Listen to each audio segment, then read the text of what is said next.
An old black woman man was called a thief at a bank until his billionaire grandson bought the bank. That morning, in Manhattan's most elegant bank, the employees laughed at the old black woman in worn-out clothes and called her a thief. But the laughter froze in their throats when they discovered she not only had $1 billion in her account, but her grandson had just bought the entire bank and was now everyone's boss. Subscribe if this story finds you and let me know where in the world you're watching from. Ashley Johnson walked with slow, methodical steps across the gleaming marble floor of the First National Bank of Manhattan. Her 83-year-old body carrying not just the weight of age, but also the invisible scars of a lifetime facing suspicious glances. Her white hair was perfectly arranged in a simple bun, her clothes clean yet visibly worn by time, a navy blue dress that had seen better days, and a wool coat that had accompanied her through more winters than she could remember. The bank was busy that Monday morning. Hurried executives with Italian leather briefcases checked their Rolex watches while waiting in priority lines. Black-suited security guards observed every movement attentively, especially when Ashley approached the central counter, her step slightly hesitant due to the arthritis plaguing her knees. "How may I help you?" asked the young attendant, with an automatic smile that didn't reach her eyes. "I need to make a withdrawal from my savings account, dear," replied Ashley, her voice soft as velvet, carrying the melodious Southern accent that had never left her, even after 5 decades of living in New York. She opened her worn purse, looking for her documents. Her hands, marked by time and hard work, trembled slightly as she rummaged through the contents of her bag.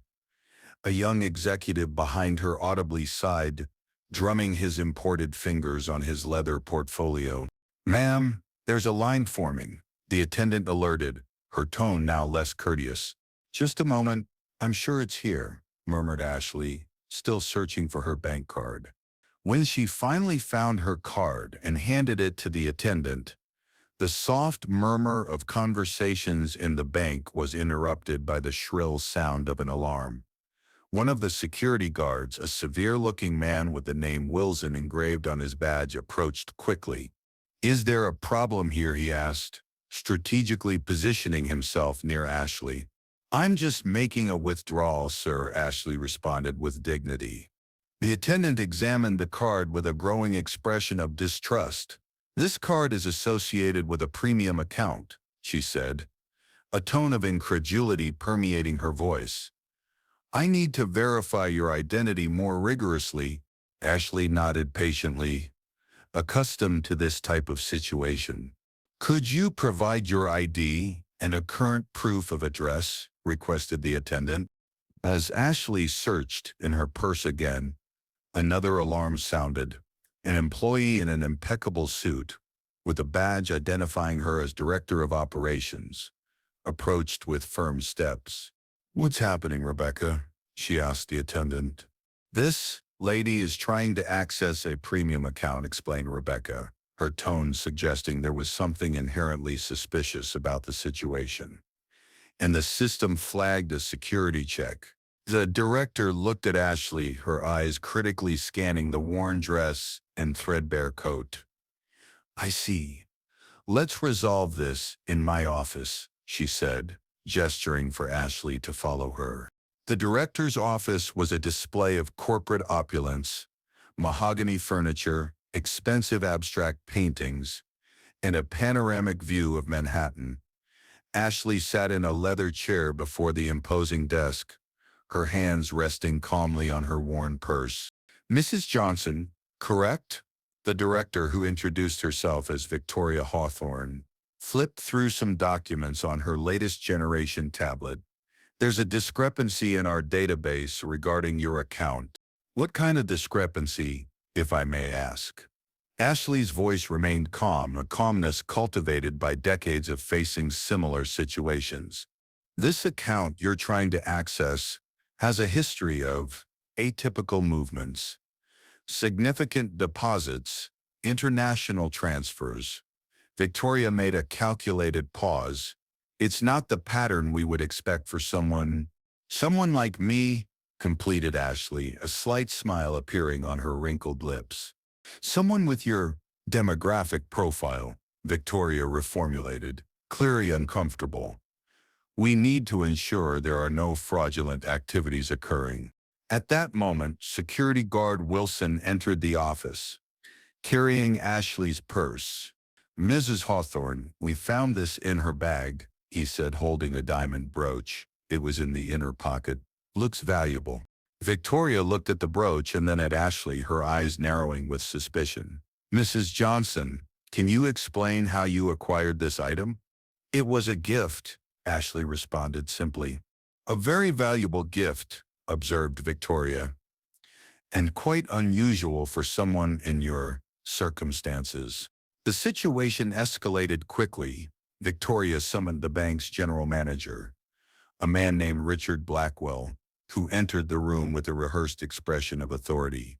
The office was now full. Victoria, Richard, two security guards, and a new addition, a young fraud analyst named Marcus.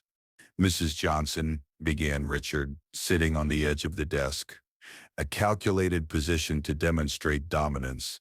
We have reason to believe you may be involved in an attempt at bank fraud. Ashley remained serene, merely raising an eyebrow slightly. Based on what, exactly? Marcus, the analyst, intervened. We have records of similar attempts. Elderly people are often recruited by criminal organizations to access fraudulent accounts. They exploit the harmless appearance of ladies like you. And the brooch, added Victoria. It clearly doesn't match the rest of your possessions. Richard crossed his arms. Let's be direct, Mrs. Johnson. This account you're trying to access holds substantial funds. The official holder is a prominent businessman, not a, he hesitated, searching for a euphemism. An old black woman with worn clothes, completed Ashley, her voice maintaining the same serenity, though her eyes now gleamed with something that could be interpreted as amusement. The discomfort was palpable in the room. Victoria cleared her throat. Mrs. Johnson, we're just following security protocols. Understand that accounts like this, with millions in assets, are frequent targets. Millions, repeated Ashley, as if savoring the word. Yes, I believe it's about 1.2 billion, to be more precise. The room fell into a momentary silence. Mrs. Johnson, said Richard, his tone now condescending. I think you don't understand the magnitude of what we're discussing. This account is among the largest in this bank. Oh, I understand perfectly, responded Ashley, delicately adjusting the collar of her worn coat. News of an alleged fraud spread through the bank with the speed that only scandals can achieve. Employees coincidentally passed by the glass office, casting curious glances at the elderly woman seated with dignity while being interrogated by the entire senior management of the bank. Among the spectators was a young man in his 30s wearing an impeccably cut suit. He observed the scene with growing interest, his face revealing a mixture of indignation and something more, something no one in the bank could decipher at that moment. Inside the office, the situation was deteriorating. Richard had called the bank's internal security, and they were now openly discussing procedures for handling fraud attempts. Normally, we would contact the authorities immediately, explained Richard, as if doing Ashley a favor by postponing this action. But given your state, we're willing to resolve this internally if you cooperate completely. My state, repeated Ashley, her tone unwavering. And what state would that be, Mr. Blackwell? Victoria intervened, trying to smooth the situation. Mrs. Johnson, we understand you may have been coerced or manipulated. People in your situation, elderly, retirees with limited incomes, are frequent targets. Ashley smiled softly. Fascinating how you can see everything except what's right before your eyes. And what is before our eyes, Mrs. Johnson? Asked Richard, with poorly disguised impatience. "A customer of your bank," answered Ashley simply. The tension in the office reached its peak when the head of security, an ex-police officer named Harris, entered with a file in hand. "Mr. Blackwell, we've checked the records. This bank card was issued 10 years ago, but the holder rarely appears in person. Transactions are usually made electronically or by authorized proxies." Richard nodded, as if this confirmed his suspicions. "You see, Mrs. Johnson, this isn't your account. The real holder is a high-ranking executive, who certainly wouldn't present herself as me." Ashley completed the sentence once more, now with a definite gleam of amusement in her eyes. Victoria consulted her tablet. "The account is registered in the name of A.C. Johnson, founder and president emeritus of the ACJ Holdings Group." "ACJ Holdings?" Marcus, the young analyst, seemed surprised. "That's one of the largest business conglomerates in the country." Richard maintained his posture. "Exactly. A multi-billion-dollar company. Clearly, there's an error or a deliberate attempt at fraud happening here." Ashley sighed softly. "Gentlemen, ladies, don't you think it's time to call someone? Perhaps to verify my identity properly?" Richard exchanged glances with Victoria. "We're already doing that. Our legal department is trying to contact the real Mrs. Johnson at this moment." "Excellent," responded Ashley, leaning back in her chair. "Let's wait then." As tension grew in the office, the young man in the impeccable suit, who had been observing the scene from outside, finally decided to intervene. He knocked politely on the door and entered without waiting for permission. "Excuse me," he said, his confident voice filling the room. "I think there's a misunderstanding happening here." Richard stood up, clearly irritated by the interruption. "And who are you?" The young man smiled, approaching Ashley and placing a gentle hand on her shoulder. "Michael Johnson, CEO of ACJ Holdings and grandson of Mrs. Ashley Catherine Johnson, founder of the group and, incidentally, the lady you're accusing of fraud." The silence that followed was deafening. Victoria visibly paled, while Richard looked as if he had been struck by lightning. This needs to be verified," stammered Richard. Michael took a business card from his pocket and handed it to Richard. "Please, feel free to verify. Meanwhile, I'd like to know why my grandmother is being treated like a criminal in a bank where our family maintains more than $1 billion in assets." The atmosphere in the office completely transformed. Suddenly, additional chairs were brought in, mineral water and coffee were offered, and nervous smiles replaced the accusatory expressions. "Mrs. Johnson, Mr. Johnson, we sincerely apologize for the misunderstanding," said Richard, his tone now excessively cordial. "We were just following security protocols." Michael remained beside his grandmother, his face revealing calculated restraint. "Protocols that apparently include humiliating customers based on their appearance." Victoria tried to intervene. "It wasn't our intention." "Please," interrupted Ashley, delicately raising a hand. Her voice remained as calm as always, but now carried an undeniable authority. "Don't insult our intelligence with transparent denials. I was judged the moment I walked through that door." Michael checked his watch. "Grandmother, our lawyers should arrive in a few minutes. I'm sorry you had to go through this." Ashley smiled at her grandson. "Don't worry, dear. It's not the first time, and unfortunately it probably won't be the last." The ACJ Holdings lawyers arrived punctually 15 minutes later. A team of 4 impeccably dressed professionals who filled the office with an aura of legal authority. While they conversed quietly with Michael in a corner, Ashley remained seated with the same serene dignity she had maintained throughout the ordeal. Victoria, trying to recover some professional dignity, approached Ashley. "Mrs. Johnson, I'd like to reiterate our sincere apologies. If we had known who you really are—" "And there's the problem, isn't it?" interrupted Ashley softly. "You only respect those who really are somebody according to your narrow criteria." Richard tried a different approach. Mrs. Johnson, as one of our most important clients, we'd like to offer you our exclusive premium services. And Mr. Blackwell, interrupted Michael, returning from the consultation with the lawyers. I'm afraid it's too late to try to remedy the situation with service offerings. The damage has been done. One of the lawyers, a middle-aged woman with a sharp look, stepped forward. ACJ Holdings is considering withdrawing all its assets from this bank, given how the founder of our group was treated. Richard paled. That would represent a significant loss for the bank. $1.2 billion to be exact, confirmed Michael. Not counting the credit lines and investments we manage for our corporate clients. While the lawyers discussed terms and consequences with the bank's management, Michael sat beside his grandmother. Are you all right, Grandma? He asked, genuinely concerned. Ashley smiled, adjusting the diamond brooch that the security guards had returned with profuse apologies. I'm fine, dear.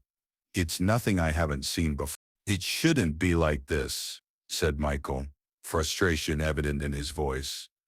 Not after everything you built, everything you represent.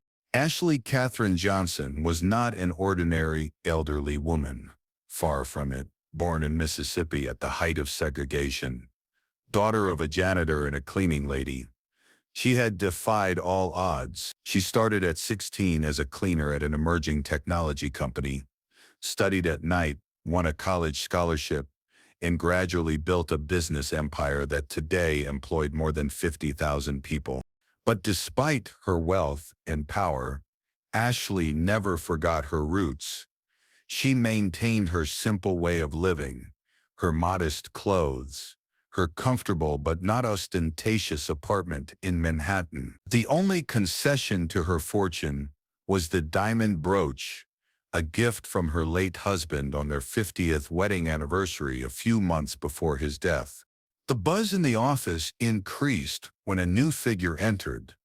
The bank's president, Charles Montgomery, who had been contacted in an emergency, a man in his 60s, with perfectly trimmed gray hair and the kind of confidence that only decades at the top of the financial world can provide. Mrs. Johnson, he said, approaching with an extended hand. Charles Montgomery, it's an honor to finally meet you in person. Ashley shook his hand with a slight nod. Mr. Montgomery, I've been informed about the regrettable incident today and came personally to present my sincerest apologies, continued Montgomery. This is not the standard of service that the First National Bank of Manhattan prides itself on offering. Michael intervened. Unfortunately, it seems to be exactly the standard offered to customers who don't fit a certain profile. Montgomery nodded gravely.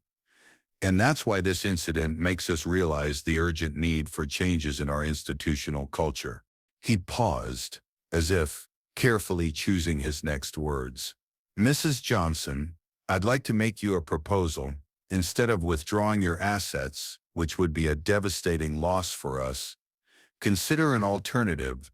Become a member of our advisory board for diversity and inclusion. Help us change from the inside out. Ashley raised an eyebrow.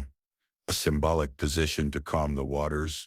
No, responded Montgomery with surprising sincerity. A position with real power to implement changes, with budget, staff, and direct access to the presidency. Michael and the lawyers briefly met with Ashley in a corner of the office, discussing in low voices. The expression of surprise on the faces of the bank executives was visible when Ashley finally spoke. I have a counter-proposal, Mr. Montgomery, she said. ACJ Holdings is interested in acquiring a significant stake in this bank. The silence that followed was almost palpable. A stake? Repeated Montgomery, clearly caught by surprise. Precisely, confirmed Ashley. My grandson and I have discussed this possibility for some time. Today's incident has only solidified our conviction that this bank needs a deeper change than just an advisory board could provide. Michael stepped forward, assuming the professional tone for which he was known in the corporate world. We are prepared to make an offer for 51% of the bank's shares, Our analysts have already conducted the necessary valuation, and we can present a formal proposal by the end of the week. Montgomery seemed to be struggling to process the information. That would be a significant change in the ownership structure. Exactly, responded Ashley. Sometimes true changes only come with new owners. The following hours transformed the bank into a center of frantic negotiations. The board of directors was summoned for an emergency meeting. Financial analysts were called, and Victoria's office became the improvised battlefield where the bank's future was being decided. Ashley, however, finally made the withdrawal she had originally come to make, a modest amount to donate to the local charity that supported low-income students, as she had done monthly for decades. While waiting for the negotiations to progress, she observed the bank's movement from the comfortable sofa in the VIP room, where she was now treated with extreme deference. "Grandma," said Michael, sitting beside her after a particularly intense round of negotiations, "you planned this all along, didn't you?" Ashley smiled enigmatically. "Let's say I was considering various options to diversify our investments. Their behavior today simply made clearer which option to choose." Michael laughed softly. "You've always been 3 steps ahead of everyone." "No, dear," corrected Ashley. "I just learned to transform obstacles into opportunities. When you grow up like I did, either you learn that or you give up." 3 weeks later, the news dominated the financial headlines. ACJ Holdings acquires majority stake in First National Bank of Manhattan. The transaction, valued in billions of dollars, shook the financial market and sent shockwaves through Wall Street. What few knew was that Ashley's first act as the principal shareholder was to implement a comprehensive anti-discrimination training program for all employees, from the highest executive to the newest intern. Richard Blackwell was transferred to a remote branch in Alaska. Victoria Hawthorne, after demonstrating genuine remorse and commitment to change, received a second chance. Under the direct supervision of the new Director of Diversity and Inclusion, a brilliant executive recruited from a civil rights foundation, security guard Wilson surprisingly was promoted after Ashley discovered he had unsuccessfully tried to alert his superiors about the unfair treatment she was receiving. 6 months after the acquisition, Ashley made her first public appearance as the majority owner of the bank during the inauguration of a new microcredit program aimed at entrepreneurs from marginalized communities. Dressed in the same type of simple clothes she had always preferred, but now proudly wearing the diamond brooch, she climbed onto the stage assisted by a discreet cane, received by a deafening round of applause. "When I entered this same bank a few months ago, I was judged by my appearance," she began, her clear voice filling the hall. "Today I am here to ensure no one else goes through that experience." Ashley paused, her eyes scanning the diverse crowd of employees, customers, and journalists. The true value of a person is never in their clothes, the color of their skin, or the marks time leaves on their face.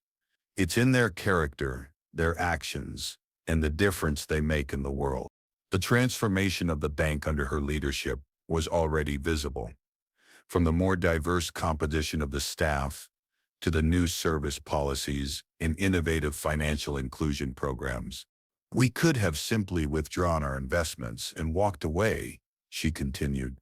"But we chose to stay and transform, because sometimes the best response to discrimination is not to walk away indignantly, but to take control and change the system from the inside out."